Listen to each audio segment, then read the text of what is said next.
Well, hey everyone, I'm Brad, And I'm Starla. and this is the Fruitful Family Podcast, where we discuss our faith, family, and farming.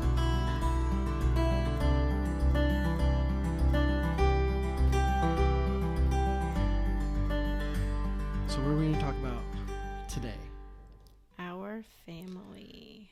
Today, we're talking about our family. Now, this is our third attempt at recording this episode, and we'll see if we get through it because right over here we have a sleeping baby.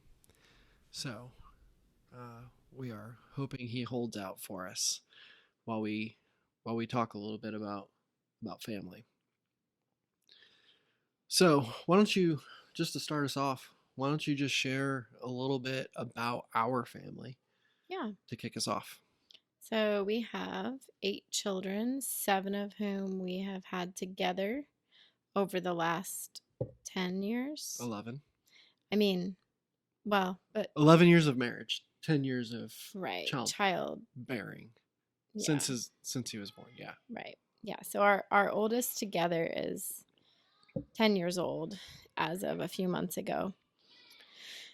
And so basically, for the last 11 years, I've been pregnant or nursing a baby completely nonstop.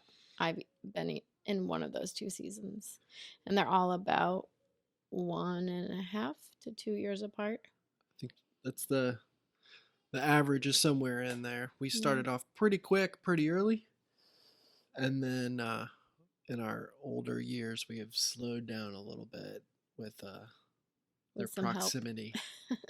Right. Yeah, and it's been a real joy. Maybe we'll talk about this part of the way through, but we, after our third child together, we almost did something permanent to make it so that we wouldn't have more babies. And after going to the consultation and some wise counsel from a friend, This is all on you, Aaron Bell. All on you, buddy. we decided that we would just kind of let God decide how many children we were going to have, barring anything really serious happening with me or a baby. Right. So Yeah, and a big part of us having as many kids, and spoiler alert, as far as we're concerned, we're not done. mm-mm. We're hopeful that the Lord will give us more children. So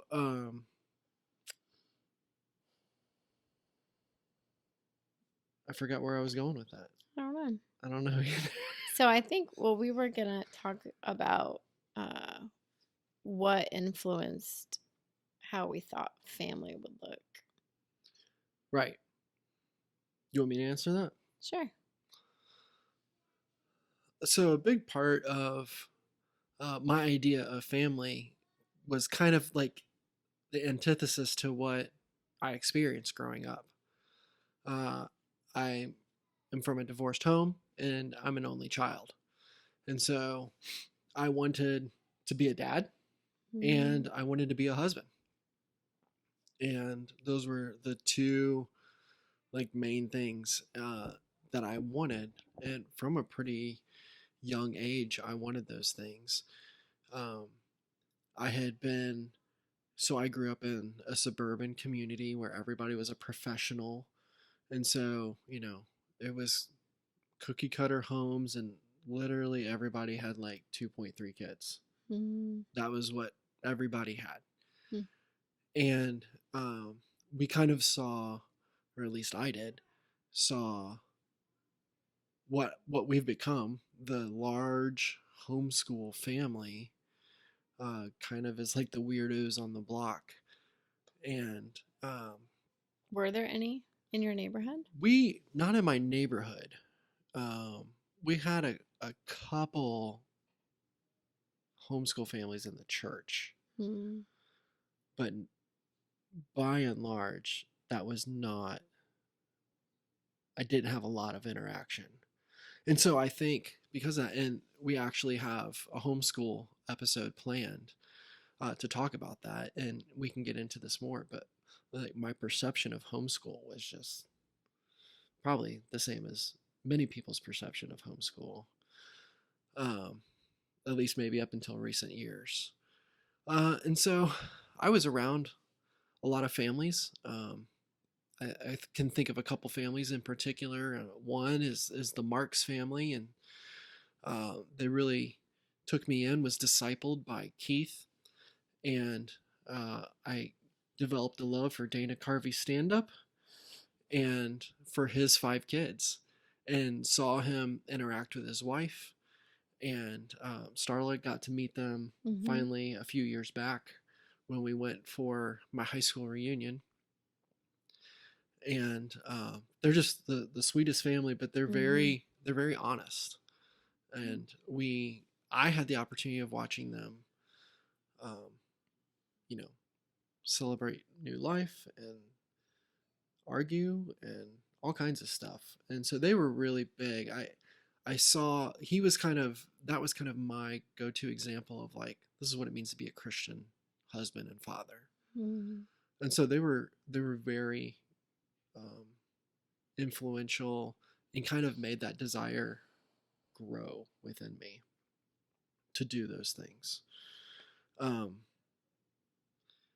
so all of those influences, but because I came from like a suburban environment where everybody was professional and everybody had two kids, right? You know, the question is, how many kids do you want to have when you grow up? Isn't it funny that that's the question? That's always the question, right? Because if you don't say enough, right, like you're weird, like why don't you want to have kids? But if you say like anything over like Three? two or three, you're also weird. And so my answer was always, well, I just want to have as many as the Lord would allow me to provide for. Now, that was my super spiritual way of saying two kids. Because I thought my perception was that more than two kids is just not manageable. It's not financially feasible. It's in every way, shape, and form with school and sports Yeah. because I was a sports kid. Mm-hmm. And so I knew how hard it was for my single mom to take one kid to everything. And so that was kind of my framework as a kid of what I imagined my family would be like. So I imagined being a professional somehow, um, until I started pursuing ministry, and then I was really like not going to have more than two kids because Because they're I poor. I wasn't going to get rich being in ministry, Right. um, and so that was kind of my idea. What about you? Yeah, so when I was younger, maybe a young teenager, I babysat for a lot of families. I was the neighborhood babysitter, and I definitely envisioned myself having children. Probably at least like three or four, because four was really the max of children that I ever babysat for.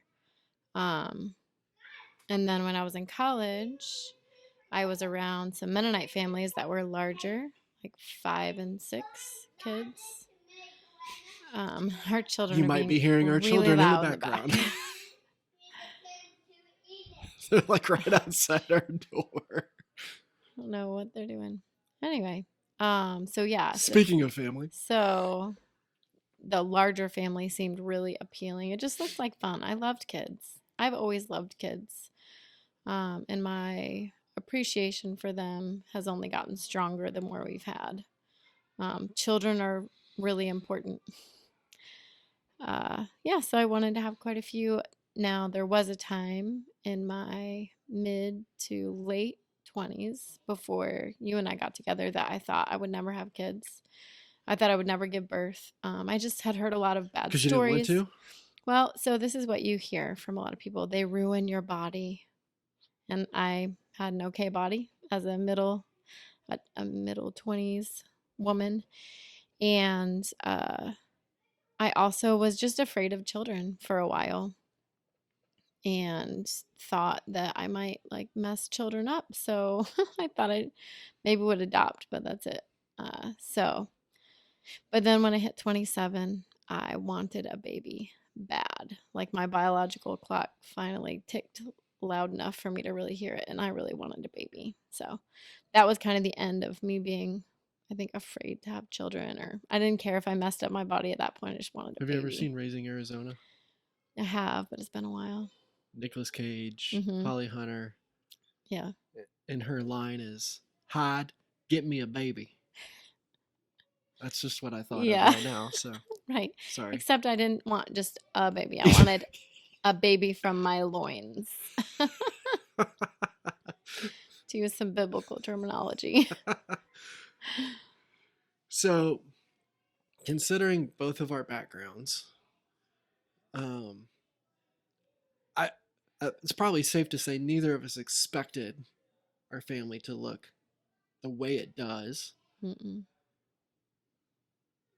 and I can't imagine anybody's does look exactly the way that they imagined it in their younger years.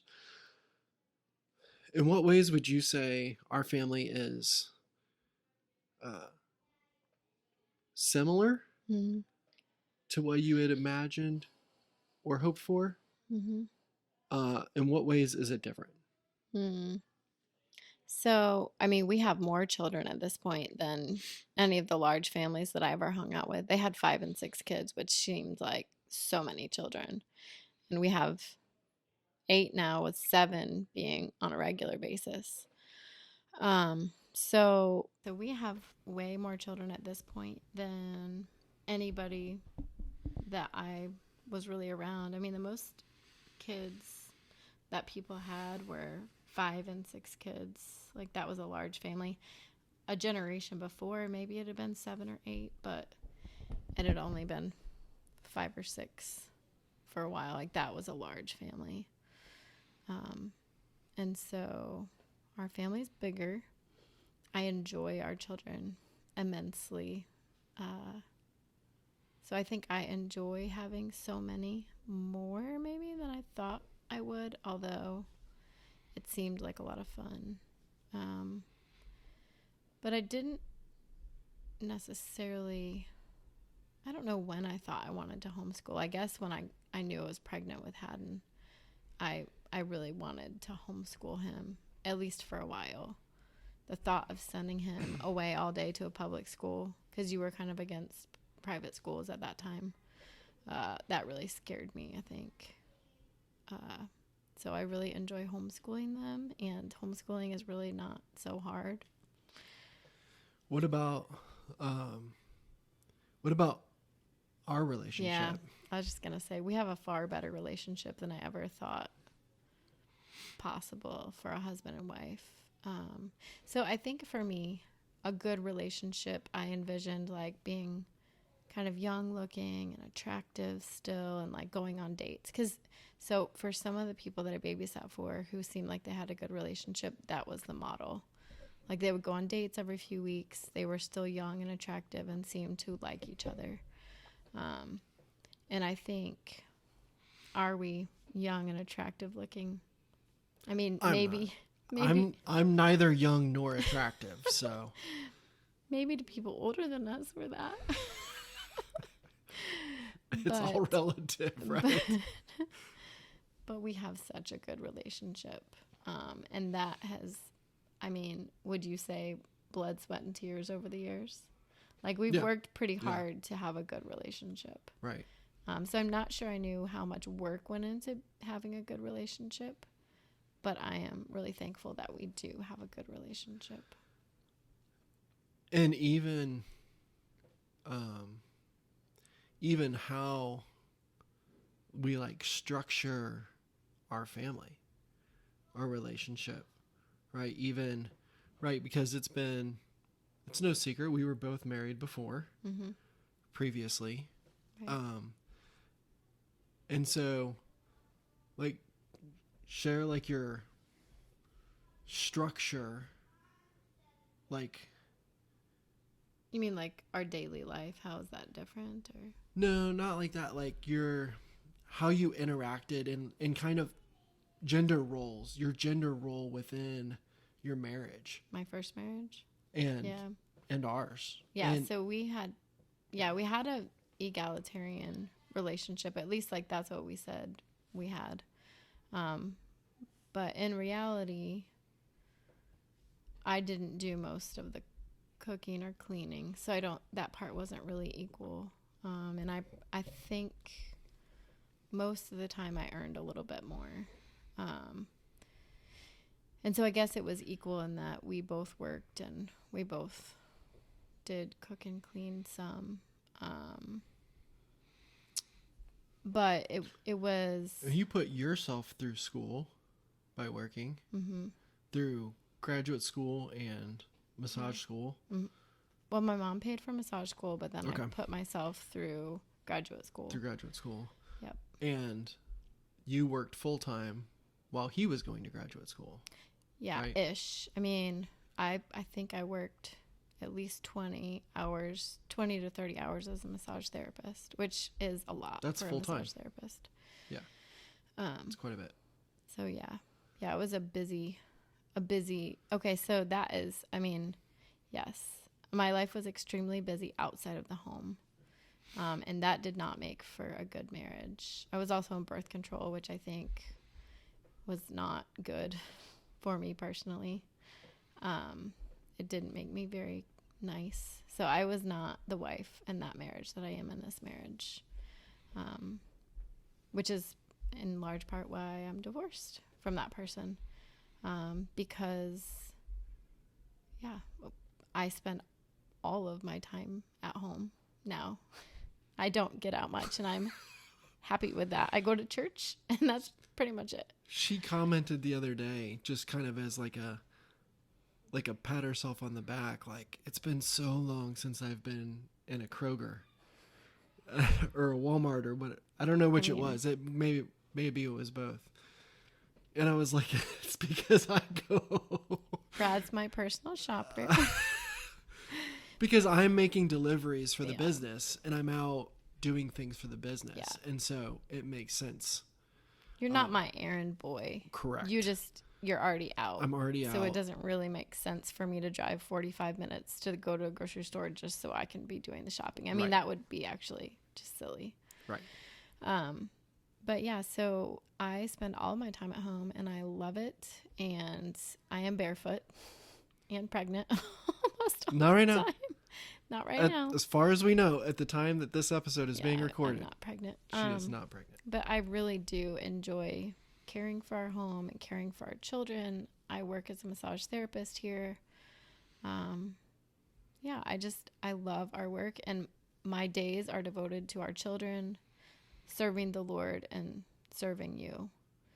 And serving the Lord, serving you, and serving our children is the order that it would go in biblically, but just practically, I have to give a little bit more energy to the children at this point because they're still little. The phase of life that we're in. Yeah, you can wipe your own butt. That is a true statement. I can. So for me, it's different in a lot of ways. One, because I was married before, and so that was one thing I didn't want for my life. Was I had experienced that as a child of the 80s, where like everybody was from a divorced family, and I wanted to stop that.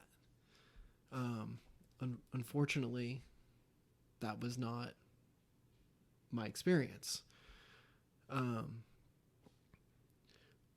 But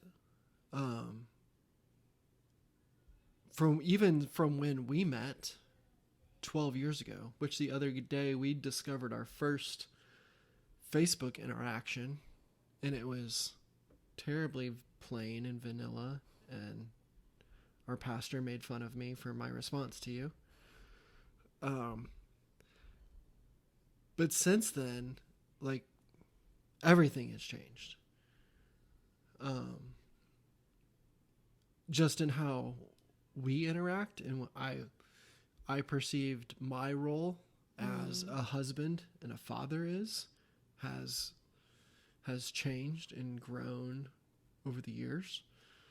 Um, Obviously, the Lord answered my how many kids I can provide for, because He has found a way to graciously provide, even being farmers and business owners, Yep.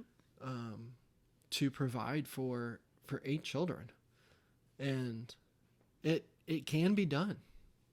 It is possible, and I get the benefit. So again, another dynamic of our family is the typical family. What the husband, even if he is,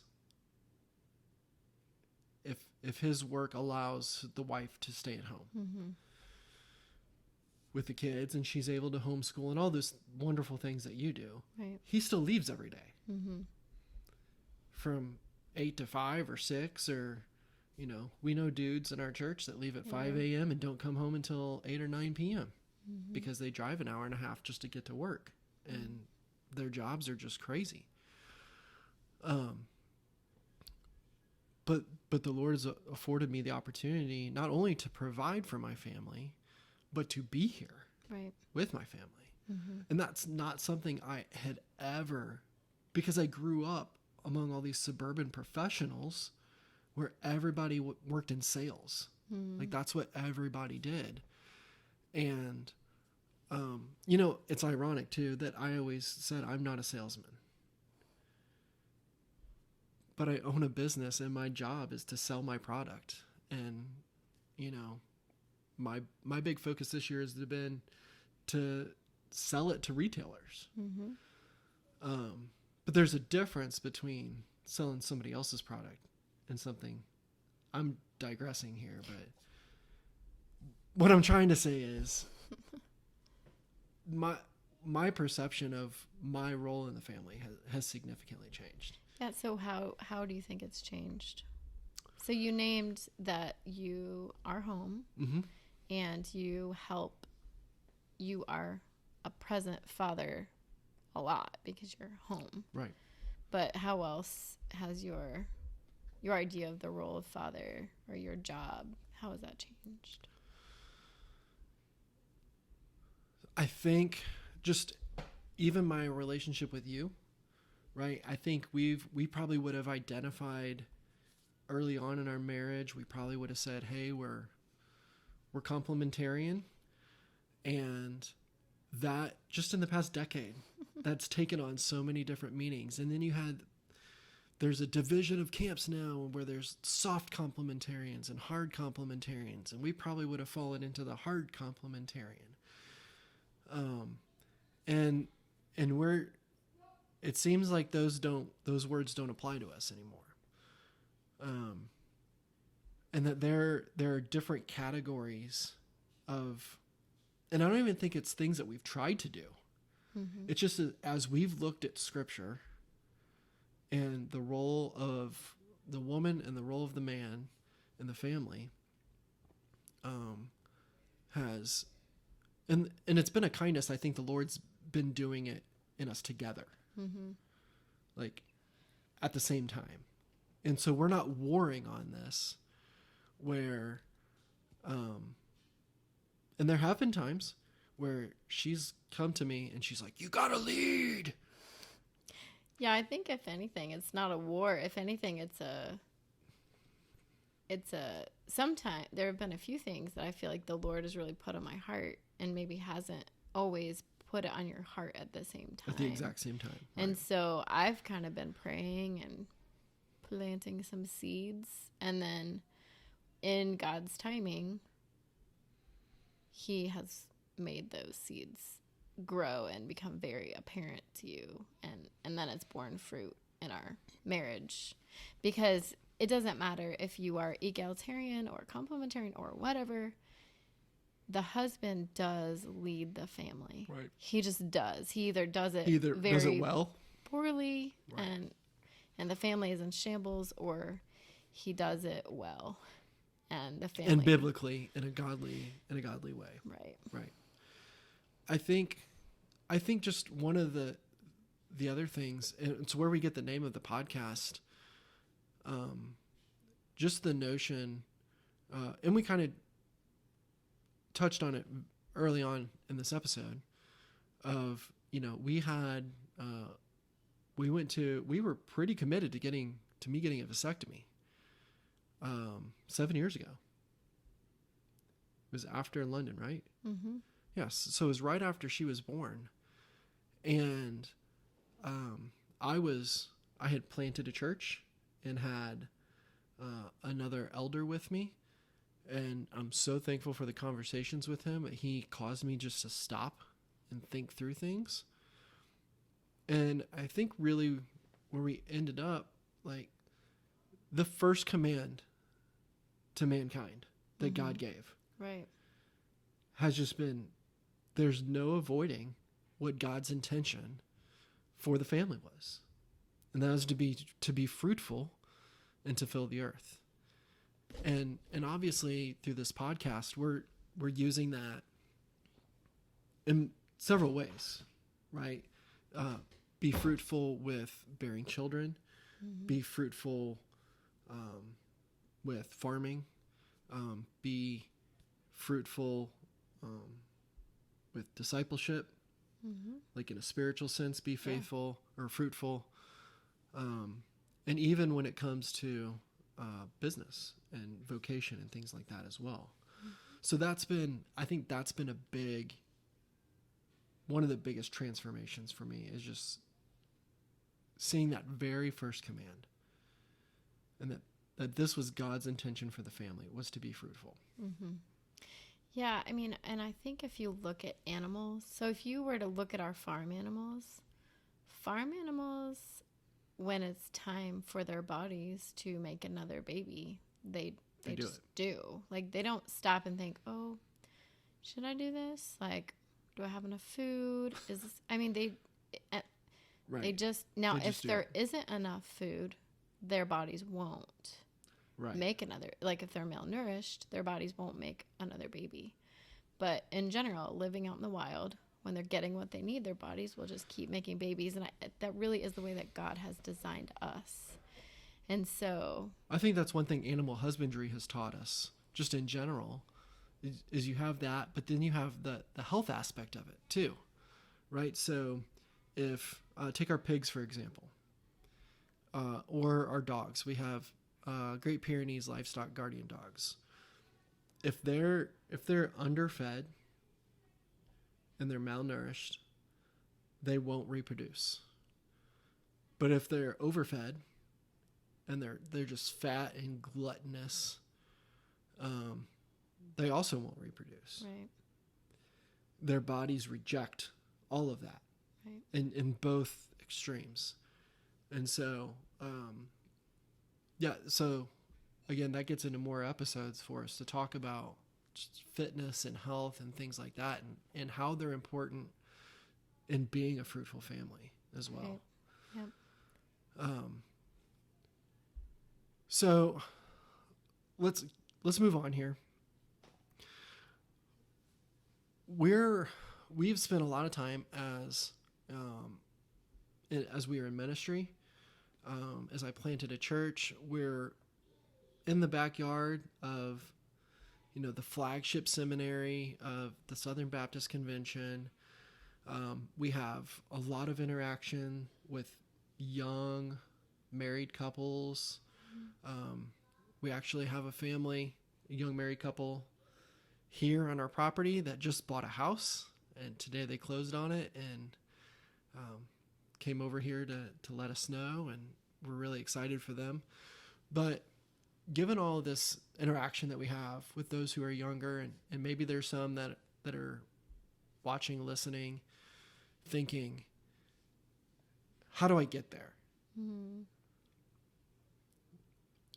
What's a couple things that you would say to them as they're considering these things? Or maybe they've been married for a while and they're doing kind of what we've done slowly over time, and they're reevaluating things and Mm-hmm. thinking through what would you say? Yeah, I mean, so I would say, one, if you're having trouble being fruitful in your marriage, get with someone who has a lot of children and who loves the Lord, and ask them to pray for you, and ask them how they have done that, because it isn't by accident that we have 7 children.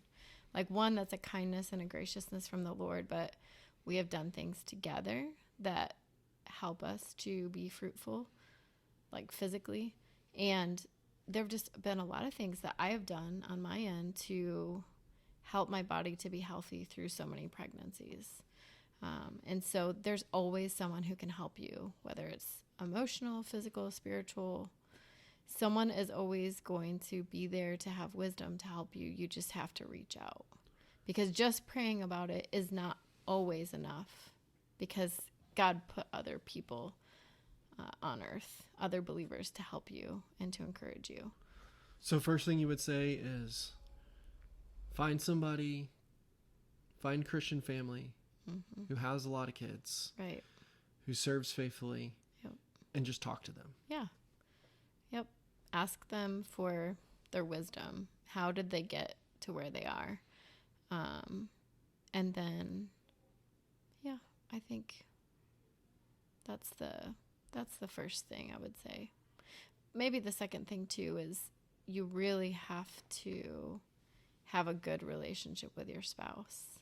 And so if, on my end, if you are trying to lead constantly, or you're really naggy about the things that you think aren't right in your relationship together, you have to stop that. You have to trust the Lord, pray, and then allow God to soften your heart to your husband, and just pray for him. And God wants, if those things are godly, then God will bring them to light as you learn to love and submit to your husband, which is hard. It can be a hard thing to tell a young woman that, especially if she didn't grow up in a Christian home, seeing a godly father. Yeah. I think one thing I would say, and we were talking about it today, and we were discussing what I actually mean by this. And I think you can even take it back to our very first date. So the thing that I would say is, men and women, you have to learn to communicate honestly. And in particular, I was listening to another podcast today. One of the things he particularly says is to communicate your expectations. And that could mean a whole wide range of things. But one of the things that I think has served us well in our marriage has been communicating expectations or desires sexually. So just feeling the freedom to talk to each other about those needs. And to not be ashamed or afraid of that. Yeah, for sure. So we're now joined by Owen, who is our newest, and hopefully he can let us get through the last few minutes. But in speaking of communicating honestly, even goes back to our first date, where Starla was looking for one thing, and I was looking for something completely different. And on our very first date, I just told her that and said, hey, like, if you just are looking for somebody to take you out for dinner and you want to have fun, then okay, like, we'll have fun. We'll finish the date and that'll be it. But I was looking for a wife, and I told her that straight up on the first date. And hook, line, and sinker, she... Well, he told me that after I had basically already fallen in love with him, so... No. I mean... He doesn't like that. What Why are you unhappy about that, buddy? So you say talk to somebody. We say communicate, be open and honest about expectations. Yeah. Um, anything else that you would say? I mean, I'm sure that we'll talk about this in other episodes, but um, yeah, I mean, having sex really is important. Yeah, I mean, it can make or break a marriage. absolutely. And I heard today, um, Eric Kahn on the Hardman podcast says that a sexless marriage is a dead marriage. yeah. Yeah, and I think too for women, there's just so much that can go wrong for women and sex. Um, it could be having babies and not feeling like you have your body back. It could be abuse in your past. It could be, your hormones are out of whack. But I think the advice is still the same. Like, if things are not, if you are not desiring to have sex, then you need to find someone to talk to who can help you, and not a professional, like a godly woman from church. Yeah. Who has a lot of kids. Probably. I mean, Because there's one thing that's happening in that household. If she has a lot of kids. Right. Yeah. So but it is important, and it's not just important for your marriage, it's important for you, because God made you to enjoy being fruitful.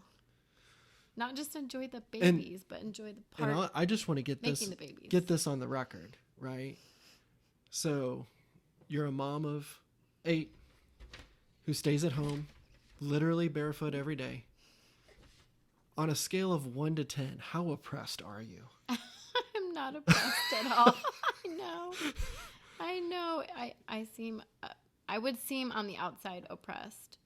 And I mean, the funny thing is, and I think that God is culturally they want you to be oppressed. Like they want you to feel oppressed, right? Yeah. Can I tell you when I felt oppressed? When I was working like 40 to 50 hours a week for someone else. A wage slave? Yeah, I felt really stressed out. Yeah. And my marriage was in shambles, and I did feel I felt oppressed by the culture. I think those expectations that were unnatural. I mean, I suppose that's what it was. Yeah. But yeah, when I was a young teenager, 18, 19, I wanted to have babies and stay at home with them. And I'm almost 40 now. That is exactly what I want to do, is have babies and stay at home. And I'm not oppressed. Okay. It's on the record now, so. I mean, if anything, I've invited much of this upon myself on purpose. The last thing that I would add is kind of from my personal experience. And I'm sure that there are other guys who have felt this. Right? We want to do things. Right? Like men, we want to build, we want to conquer, we want to accomplish, we want to fix things. Right? Like when Starla comes crying to me, like I don't want to hear the crying, just tell me what I have to do to make it stop, right? We want to do things. But for me, leading my family, specifically spiritually, because I feel like I had failed previously, I had become afraid of failure in leading my family well.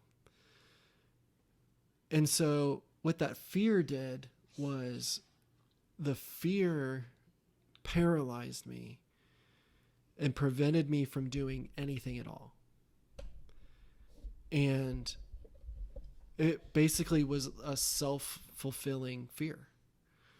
That because I was afraid to fail at leading, specifically spiritually, that I was doing the exact thing that I was afraid to do by not doing it.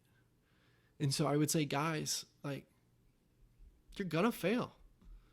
And I just preached about this a couple weeks ago too, that if you're going to lead, you know, a family worship in your home, uh, as a theologically trained pastor, I thought they had to sit still and be quiet, and we had to talk about, all the big The words. 10 points of Calvinism. Right.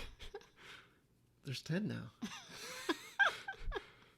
But wait, it had to be this like 5. big deal. That'll be another episode.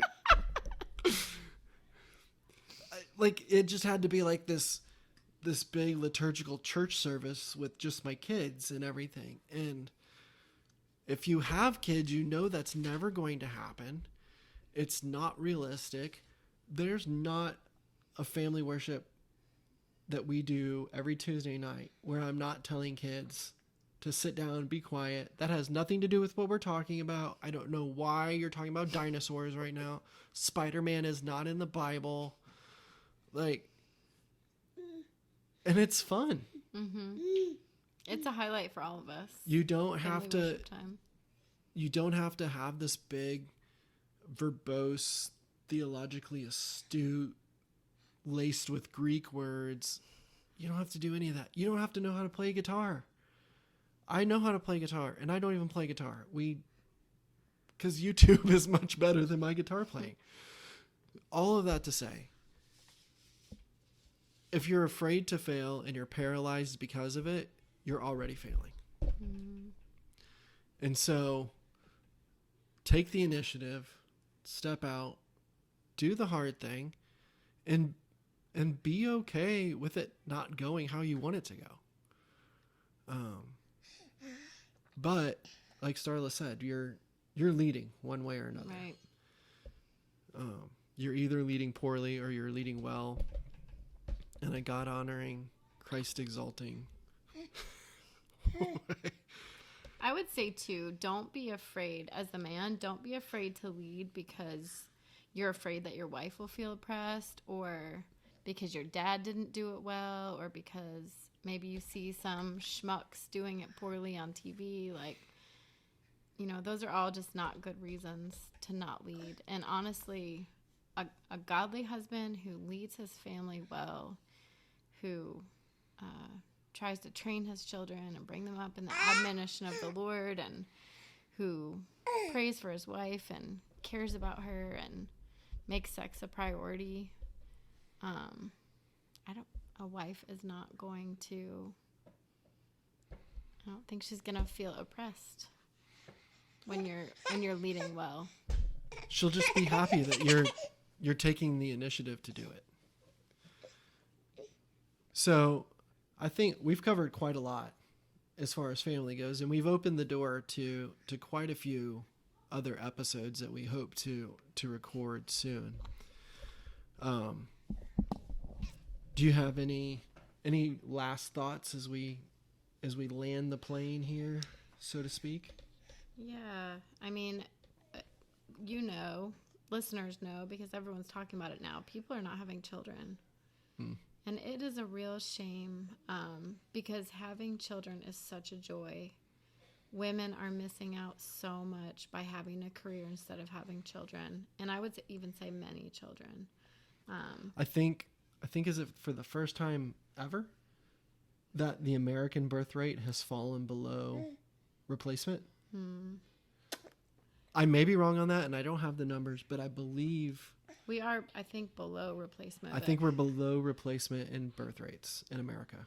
Yeah, and so I think even in Christian circles, people always ask, like, oh my goodness, are you guys done? Like, you have so many kids. And I think instead of asking how, or expecting couples to be like, oh, well, you'll just know when it's time to stop. Like, maybe we could just say, let's just have children. The Lord knows when it's time to stop. Yeah. Yeah. That's good. A plant doesn't decide for itself when it's going to stop bearing cucumbers. It's just had enough. Yeah. I have too many cucumbers. Well, this one. Well, that's a good place for us to sign off. So, the last thing I would say is you can do it. It's possible. Um, and and God calls us to be fruitful as a family, to be fruitful, to multiply, to have little blessings like this, bouncing around and eating all the wires uh, of our equipment here. But you can do it, and to be honest, like we're not rich by any stretch of the imagination. We don't make a ton of money with our business, but the Lord provides for us, and we make a lot of decisions in favor of being fruitful and having more children than having stuff. And so that affects how we do things, how often or where we go out to eat, or the things that we buy for presents and things like that. So, but it's possible, it's doable. Well, I hope you enjoyed this episode of the Fruitful Family Podcast. We had to cut it short due to our family requiring time of us. So if you enjoyed this, if you were encouraged by it, like and subscribe, follow the podcast if you haven't already. We'd love to hear a comment from you. Let us know what you think or ask any questions of us. In the meantime, as always, go and be fruitful.